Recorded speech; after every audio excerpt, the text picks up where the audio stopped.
अस्सलाम वालेकुम dear students. Lecture number 2 आज हम स्टार्ट कर रहे हैं चैप्टर नंबर 20 का। और उसमें सबसे पहले हम डिस्कशन करेंगे सिंबॉलिक रिप्रेजेंटेशन ऑफ एटम पे, और सिंबॉलिक रिप्रेजेंटेशन ऑफ एटम के बाद हम मास डिफेक्ट और बाइंडिंग एनर्जी पे डिस्कशन करेंगे, और लास्ट में फिर उस बाइंडिंग एनर्जी का ग्राफ जो है वो हम डिस्कस करेंगे। तो सबसे पहले स्टार्ट करते हैं with symbolic representation of atoms. ठीक है, तो आपके साथ जो पीरियोडिक टेबल में या केमिस्ट्री में एटम्स की सिंबॉलिक रिप्रेजेंटेशन है, जनरली वो आप इसको इस फॉर्म में करते हैं कि ऊपर एक नंबर लिखा जाता है A और नीचे एक नंबर लिखा जाता है Z। ठीक है, सो आपके साथ ये A जो नंबर है ये रिप्रेजेंट कर रहा होता है एटॉमिक मास को। ठीक है, और ये Z जो नंबर है ये Z रिप्रेजेंट कर रहा होता है एटॉमिक नंबर को।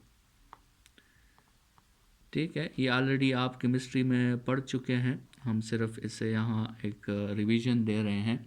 एटॉमिक मास का मतलब आपके साथ सम ऑफ प्रोटॉन्स एंड न्यूट्रॉन्स।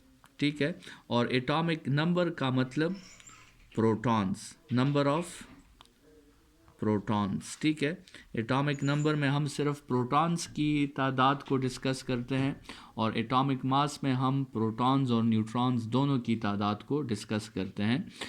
मतलब न्यूक्लियस में जितने भी पार्टिकल्स हैं एटॉमिक मास में हम उसे डिस्कस करते हैं। न्यूक्लियस के पार्टिकल्स को न्यूक्लियॉन्स भी हम कह सकते हैं। ठीक है, सो न्यूक्लियस के पार्टिकल्स को हम न्यूक्लियॉन्स भी कह सकते हैं, और न्यूक्लियॉन्स में फिर आपके साथ जो है प्रोटॉन्स भी आ जाते हैं, और न्यूक्लियॉन्स में आपके साथ न्यूट्रॉन्स भी आ जाते हैं। ठीक है, तो न्यूक्लियॉन्स जो हैं उसमें प्रोटॉन्स भी होते हैं और न्यूक्लियॉन्स भी होते हैं। ठीक है, तो ए जो है वो आपके साथ एटॉमिक मास है, जेड जो है वो आपके साथ एटॉमिक नंबर है। इसी तरह अगर आपने नंबर ऑफ न्यूट्रॉन्स फाइंड करने हैं, नंबर ऑफ न्यूट्रॉन्स, तो उसके लिए फिर आप एक सिंपल फार्मूला यूज़ कर सकते हो कि आप A से Z को माइनस कर सकते हो, तो आपके साथ नंबर ऑफ़ न्यूट्रॉन्स आ जाएंगे। और अगर आपने नंबर ऑफ़ इलेक्ट्रॉन्स फाइंड करने हैं उस एटम में, तो वो तो आपको पता है कि फॉर अ न्यूट्रल एटम जितने प्रोटॉन्स होते हैं उतने इलेक्ट्रॉन्स भी होते हैं, तो वो भी आपके साथ फिर Z के ही इक्वल आएंगे। ठीक है, तो ये थोड़ी सी रिप्रेजेंटेशन हो गई हमारी जो केमिस्ट्री में हम नॉर्मली करते हैं पीरियोडिक टेबल में।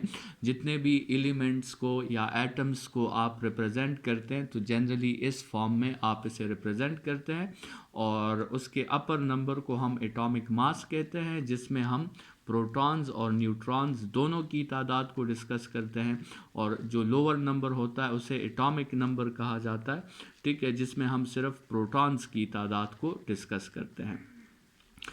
स्टूडेंट्स, अब ज़रा एक दूसरे टॉपिक की तरफ आते हैं, और उस टॉपिक का नाम है मास डिफेक्ट। Mass defect.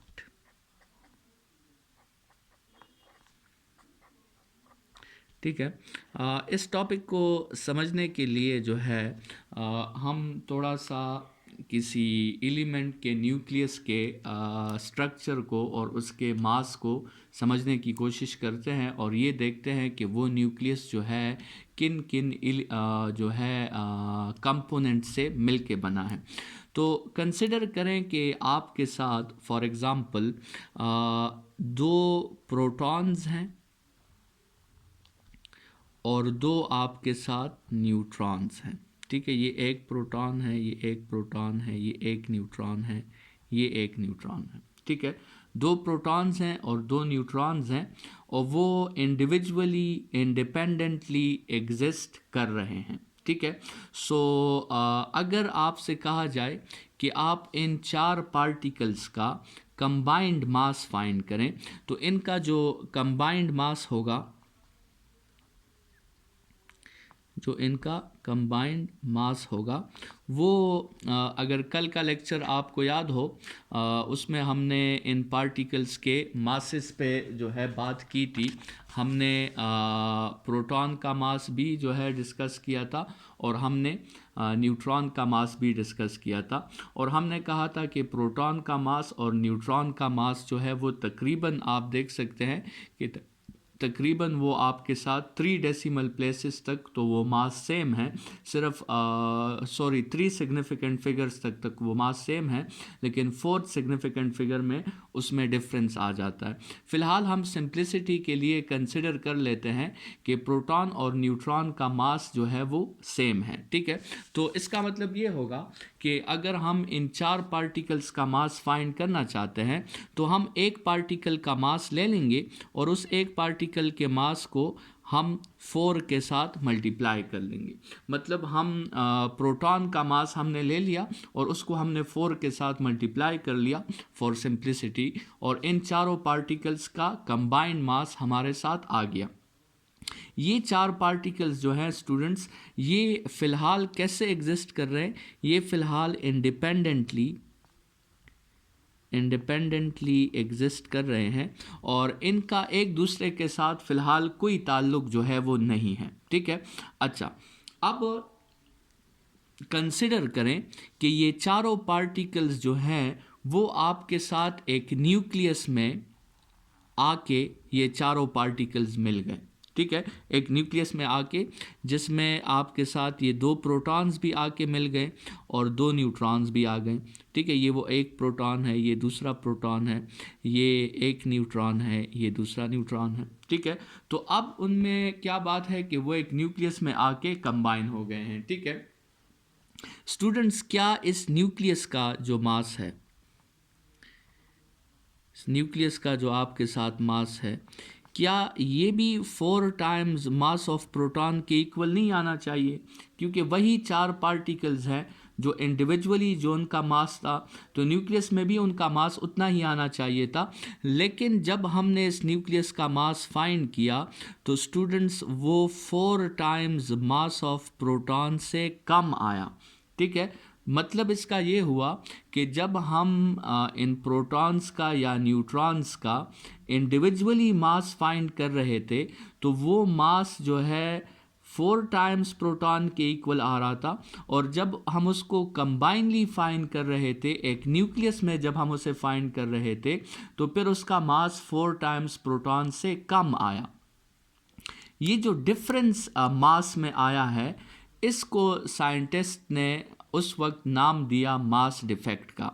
तो स्टूडेंट्स, मास डिफेक्ट का अगर हम फार्मूला लिखें तो या डिफिनीशन इसके लिखें तो डिफिनीशन इसकी ऐसे लिखेंगे कि the difference in mass, the difference in mass of a combined nucleus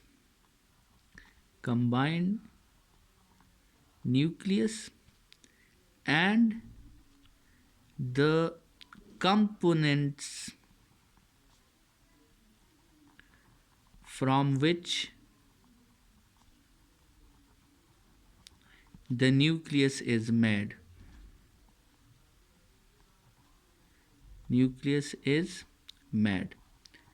ठीक है।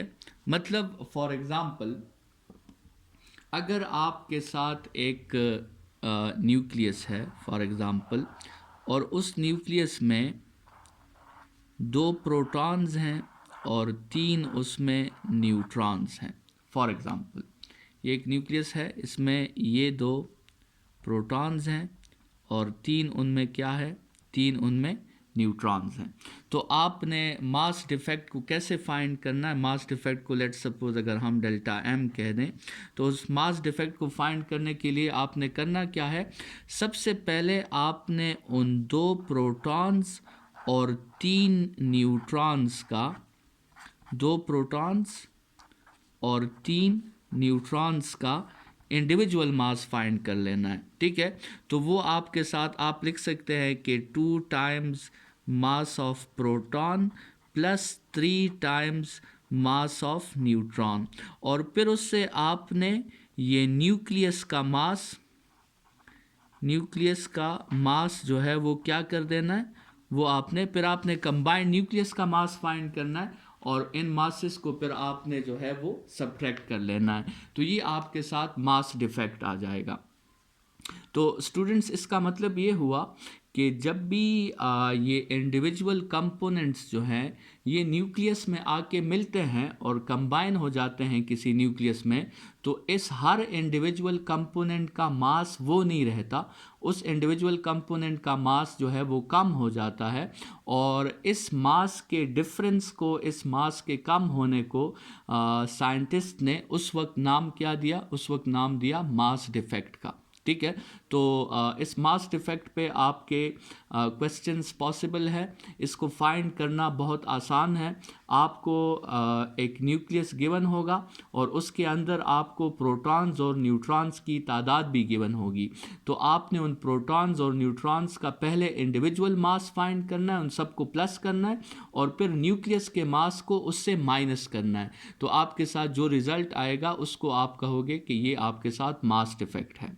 ठीक है, अब क्वेश्चन ये है कि ये मास डिफेक्ट आखिर क्यों आया, या ये जो मास डिक्रीज हुआ ये क्यों डिक्रीज हुआ, और अगर ये डिक्रीज़ हुआ है तो ये किसी ख़ास चीज़ में कन्वर्ट हुआ होगा, वो ख़ास चीज़ क्या है जो इस मास के डिक्रीज़ होने से बनी है, तो उसकी तरफ आते हैं। तो क्वेश्चन हमारा ये बना कि वाई दिस मास डिफेक्ट। हमारे साथ तो क्लासिकल थ्योरी में law of conservation of mass था। Law of conservation of mass में तो हमने कहा था कि मास ना कभी क्रिएट हो सकता है और ना डिस्ट्रॉय हो सकता है, तो फिर यहाँ पे ये मास डिफेक्ट कैसे आया, और ये तो हर एटम में आपके साथ ये मास डिफेक्ट आ रहा है। ठीक है, मतलब हीलियम का एटम बनता है तो उसमें ये मास डिफेक्ट आ जाता है, लिथियम का एटम बनेगा तो उसमें ये मास डिफेक्ट आएगा। मतलब जब भी प्रोटॉन्स और न्यूट्रॉन्स आपस में मिलकर एक न्यूक्लियस बनाएंगे तो आपके साथ मास डिफेक्ट उसमें ज़रूर आएगा।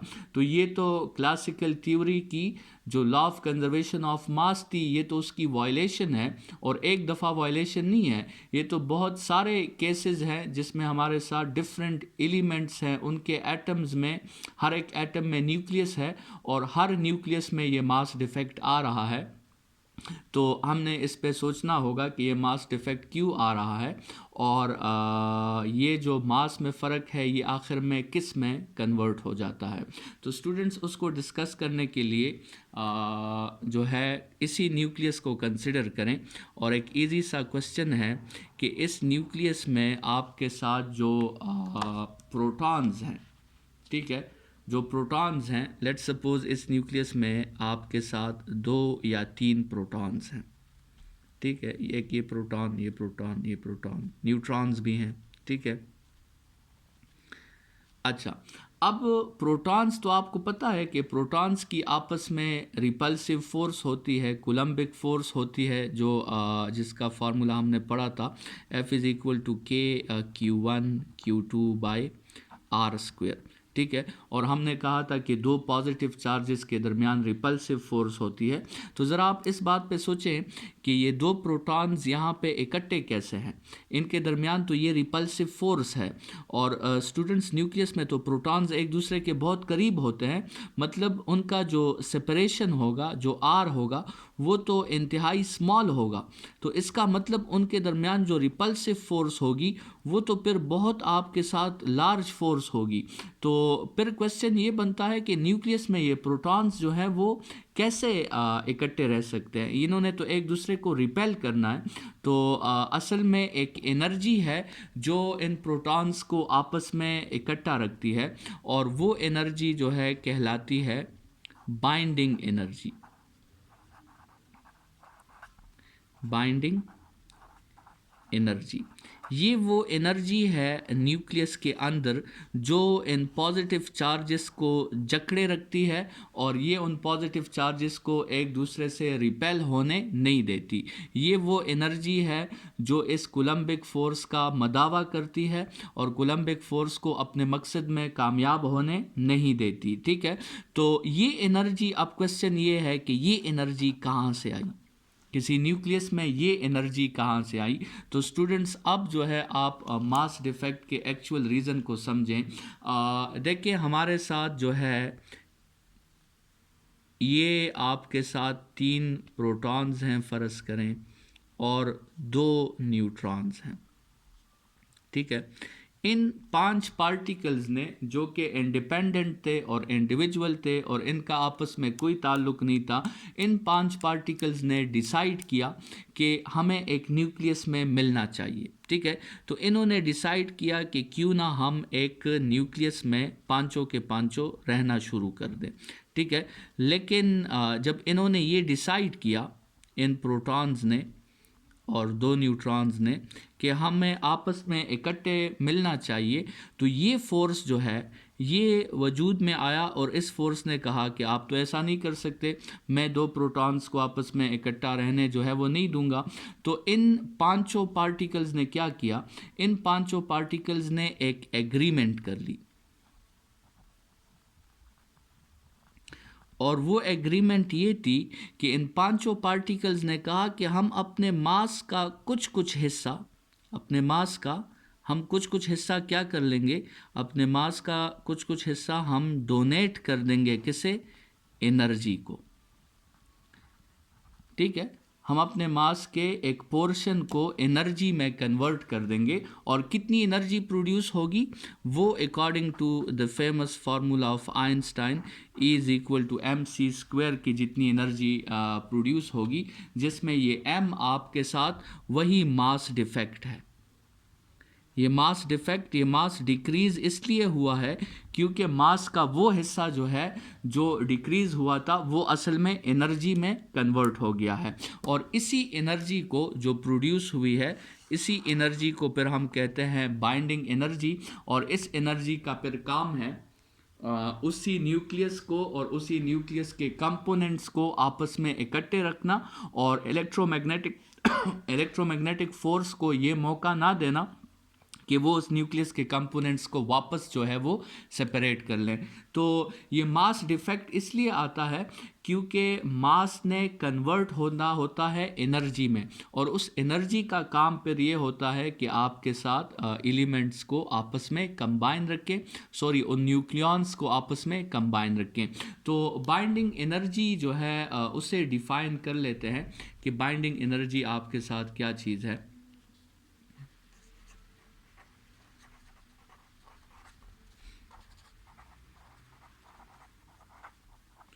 बाइंडिंग एनर्जी की एक डिफिनीशन तो ये है कि it is that energy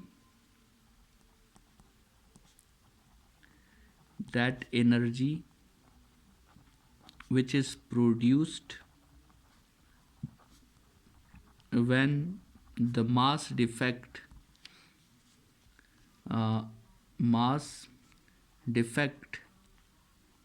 converts to energy, ठीक है।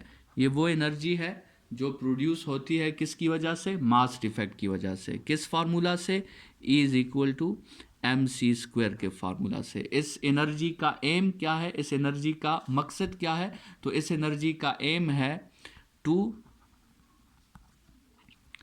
Overcome the repulsive force. कौन सा repulsive force, F is equal to K Q1 Q2 by R² and to maintain the nucleons together, ठीक है। ये इस एनर्जी का काम है। स्टूडेंट्स ये जो एनर्जी है ये असल में एक पोटेंशियल एनर्जी के थ्रू भी आप इसे डिफ़ाइन कर सकते हैं। मतलब ये वो एनर्जी है जो कंज्यूम हो जाती है 2 प्रोटॉन्स को इन्फिनिटी से लाने में एक न्यूक्लियस की तरफ, या ये वो एनर्जी है जो रिलीज़ हो जाएगी जब 2 प्रोटॉन्स किसी न्यूक्लियस से वापस इन्फिनिटी तक जाएंगे। तो ये डिफिनीशन अगर आपको याद हो हमने पोटेंशियल एनर्जी के लिए भी की थी कि एक बॉडी को जब आप इन्फिनिटी से किसी फील्ड में लाते हैं तो जो वर्क आप करते हैं उसे हम पोटेंशियल एनर्जी कहते हैं, या उस फील्ड के किसी पॉइंट से आप बॉडी को इन्फिनिटी तक ले जाते हैं। तो इसको अगर आपको याद हो हमने इसको absolute gravitational absolute field potential energy कहा था, जो आप ग्रेविटेशनल में भी डिफाइन कर सकते हैं और इलेक्ट्रिक में भी डिफाइन कर सकते हैं। ठीक है, तो बाइंडिंग एनर्जीज को डिफाइन करने के दूसरे तरीके भी हो सकते हैं। अगर हम बाइंडिंग एनर्जी को किसी दूसरे तरीके से डिफाइन करें, इस पोटेंशियल एनर्जी के कंसेप्ट से डिफाइन करें, तो हम कह सकते हैं कि binding energy is work done by bringing two nucleons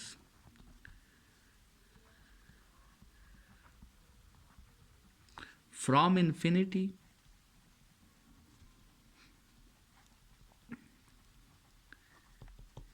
in a nucleus against the force F is equal to K Q1 Q2 by R square. ठीक है, या इसकी दूसरी डिफिनीशन वो ये हो सकती है कि the energy which is released when two protons moves from a nucleus to infinity, मतलब या फ्रॉम इन्फिनिटी टू न्यूक्लियस या फ्रॉम न्यूक्लियस टू इन्फिनिटी, दोनों डिफिनीशंस जो हैं वो आप कर सकते हैं। तो स्टूडेंट्स किसी एटम के लिए अगर आपको कहा जाए कि find binding energy for an atom, ठीक है, तो आपको क्या करना होगा, आपको सबसे पहला स्टेप जो है आपने मास डिफेक्ट फाइंड करना होगा। ठीक है, सबसे पहला स्टेप आपने मास डिफेक्ट फाइंड करना होगा, और वो मास डिफेक्ट आप कैसे फाइंड करेंगे। कंसिडर करें कि आपके साथ एक न्यूक्लियस है और उस न्यूक्लियस में आपसे कहा जाएगा कि उस न्यूक्लियस में लेट्स सपोज 7 पार्टिकल्स हैं, उस न्यूक्लियस में 7 पार्टिकल्स हैं, और आपसे कहा जाएगा कि उन 7 पार्टिकल्स में फॉर एग्ज़ाम्पल 4 जो है वो प्रोटॉन्स हैं और 3 जो है वो न्यूट्रॉन्स हैं। ठीक है, तो आपको प्रोटॉन का मास भी गिवन होगा क्वेश्चन में, अदरवाइज़ आपको वो याद होना चाहिए।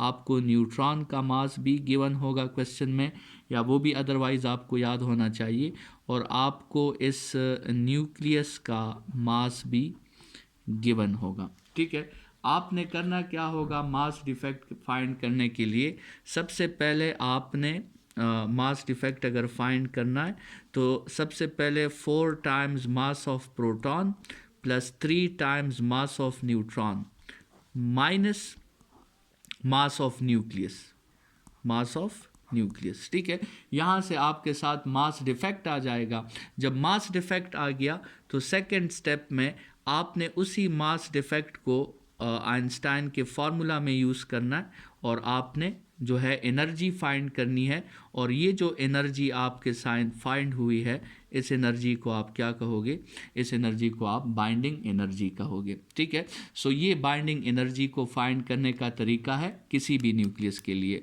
फिर स्टूडेंट्स कभी कभार आपसे कहा जाता है कि find the binding energy per nucleon, binding energy per nucleon. ठीक है, तो उसके लिए आपने क्या करना है कि अगर आपने बाइंडिंग एनर्जी फाइंड करनी है पर न्यूक्लियन, तो उसके लिए आपको यही बाइंडिंग एनर्जी जो है वो इस क्वेश्चन में हमारे साथ न्यूक्लियस के अंदर 7 पार्टिकल्स हैं, तो इस क्वेश्चन में हम इसे 7 पे डिवाइड कर देंगे, तो हमारे साथ बाइंडिंग एनर्जी पर न्यूक्लियन जो है वो आ जाएगी। ठीक है, सो टोटल बाइंडिंग एनर्जी भी हम फाइंड कर सकते हैं, लेकिन वो टोटल बाइंडिंग एनर्जी में न्यूक्लियस के हर एक पार्टिकल को कितना कितना हिस्सा मिला है, तो उसके लिए फिर बाइंडिंग एनर्जी पर न्यूक्लियन जो है वो आप फाइंड कर सकते हैं। और आपको पता होगा कि हर न्यूक्लियस कितने पार्टिकल्स से मिलके बना है, तो आपने उसे नंबर ऑफ पार्टिकल्स पे डिवाइड कर देना है। जैसे हीलियम के लिए अगर आपने binding energy per nucleon find करनी है तो आपने उस बाइंडिंग एनर्जी को 4 पे डिवाइड करना है, क्योंकि उसके न्यूक्लियस में 2 प्रोटॉन्स होते हैं और 2 उसके न्यूक्लियस में न्यूट्रॉन्स होते हैं, तो उसको आप 4 पे डिवाइड करेंगे। ठीक है, सो बाइंडिंग एनर्जी का भी आपसे क्वेश्चन में पूछा जा सकता है और बाइंडिंग एनर्जी पर न्यूक्लियन का भी आपसे क्वेश्चन में पूछा जा सकता है। ठीक है, अच्छा, इसके बाद स्टूडेंट्स एक ग्राफ है जिसको हम फिर रेडियो एक्टिविटी में यूज़ करेंगे, और वो ग्राफ आपके साथ है बाइंडिंग एनर्जी पर न्यूक्लियन का ग्राफ है आपके साथ atomic number against atomic number. ठीक है, Z, ठीक है, अगेंस्ट एटॉमिक नंबर। और वो ग्राफ जो है वो कुछ इस तरह का आपके साथ ग्राफ है। ठीक है, फॉर एग्जांपल, तो इसमें यहाँ पर जो एलिमेंट्स हैं वो हाइड्रोजन है, हीलियम है, ठीक है, जिनके एटॉमिक नंबर्स कम हैं, जिनको हम कह सकते हैं स्मॉल न्यूक्लियाइज। ठीक है, स्मॉल न्यूक्लियाइज। अच्छा, ये जो एटम्स हैं इनके एटॉमिक नंबर्स बहुत ज़्यादा है, जिसमें फिर वो यूरेनियम और वो एलिमेंट्स जो हैं वो आ जाते हैं, जिनको हम कहते हैं लार्ज न्यूक्लियाइज। ठीक है, और ये दरमियान में जो एटम्स हैं इनको हम मीडियम न्यूक्लियाइज जो है वो कह सकते हैं। तो स्टूडेंट्स, इसमें ग्राफ में बस आपने एक ही चीज़ ध्यान में रखनी है कि वो एटॉमिक नंबर जिसकी बाइंडिंग एनर्जी पर न्यूक्लियन सबसे ज़्यादा है, ठीक है, वो एटॉमिक नंबर जो है जब हमने चेक किया तो वो एटॉमिक नंबर आ रहा था किसका? वो आ रहा था आयरन का। तो याद रखिए, आयरन का जो न्यूक्लियस है, जब आयरन का न्यूक्लियस बनता है तो उसके हर न्यूक्लियन को सबसे ज़्यादा बाइंडिंग एनर्जी मिलती है। इसका मतलब ये है कि आयरन के न्यूक्लियस में बाइंडिंग एनर्जी सबसे ज़्यादा है, तो वो बहुत बेहतर तरीके से वहाँ पे अपना रोल प्ले कर रही है। और इसका इनडायरेक्ट मतलब ये हुआ कि आयरन हमारे साथ एलिमेंट्स में सबसे स्टेबल एलिमेंट जो है वो हमारे साथ आयरन है। ठीक है, तो इस ग्राफ को और इस आयरन की स्टेबिलिटी को समझना बहुत ज़रूरी है, क्योंकि इसके बाद जो है फिर हम जाएंगे रेडियो एक्टिविटी की तरफ, और उस रेडियो एक्टिविटी में हम कहेंगे कि कुछ एटम्स जो हैं, कुछ न्यूक्लियसेस जो हैं वो अनस्टेबल होते हैं। ठीक है, जैसे इन लार्ज न्यूक्लियाइज को आप देखें तो इनकी बाइंडिंग एनर्जी बहुत कम है। ठीक है, या इसी तरह इन स्मॉल न्यूक्लियाइज को आप देखें, इनकी बाइंडिंग एनर्जीज भी बहुत कम है। तो ये लार्ज न्यूक्लियाइज भी अनस्टेबल है और ये स्मॉल न्यूक्लियाइज भी अनस्टेबल है। तो ये दोनों न्यूक्लियाइज जो हैं अपने आप को स्टेबल करने के लिए एक प्रोसेस करते हैं, और उस प्रोसेस का नाम है रेडियो एक्टिविटी। तो रेडियो एक्टिविटी को समझने के लिए आयरन को समझना जो है वो बहुत ज़रूरी है, और आयरन के न्यूक्लियस को समझना, और आयरन में कितने प्रोटॉन्स हैं, कितने न्यूट्रॉन्स हैं, क्योंकि स्टेबिलिटी सबसे ज़्यादा जो है वो आयरन की है। और इन बाकी एलिमेंट्स की ये ख्वाहिश होती है कि हम भी आयरन की स्टेबिलिटी जो है वो अचीव कर सके। तो रेडियो एक्टिविटी के प्रोसेस को समझने के लिए आयरन न्यूक्लियस को समझना बहुत ज़रूरी होगा, और ये ग्राफ हमारे साथ रेडियो एक्टिविटी में बहुत ज़्यादा हेल्प करेगी। तो इंशाल्लाह नेक्स्ट के लेक्चर्स में फिर हम रेडियो एक्टिविटी की तरफ जाएंगे। आज की क्लास में हमने एटम की सिंबॉलिक रिप्रेजेंटेशन पढ़ी।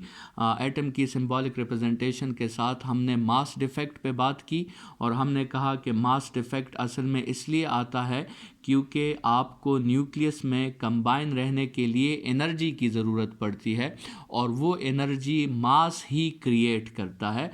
मतलब मास का कुछ हिस्सा एनर्जी में कन्वर्ट हो जाता है, क्योंकि अगर ये ना हो तो न्यूक्लियस में फिर चार्जेस जो हैं वो कंबाइन नहीं रह सकते, क्योंकि पॉजिटिव चार्जेस रिपेल करते हैं, ठीक है। तो मास डिफेक्ट आया तो उसकी वजह से बाइंडिंग एनर्जी क्रिएट हुई और बाइंडिंग एनर्जी ने उस न्यूक्लियस के पार्टिकल्स को फिर कंबाइन रखने की कोशिश की, लेकिन कभी कभार वो बाइंडिंग एनर्जी इस कोशिश में नाकाम हो जाती है, तो फिर उस न्यूक्लियस को हम अनस्टेबल कहते हैं और वो फिर रेडियो एक्टिविटी करता है अपने आप को स्टेबल करने के लिए, और न्यूक्लियस से वो फिर कुछ पार्टिकल्स निकालता है जिसको हम फिर रेडियो एक्टिविटी में डिस्कस करेंगे। लेकिन रेडियो एक्टिविटी का मकसद जो है वो सिर्फ स्टेबिलिटी गेन करना है, ठीक है। तो इसके साथ आज का लेक्चर यहाँ पे वाइंड अप करते हैं। अपना ख्याल रखिएगा। Thank you students.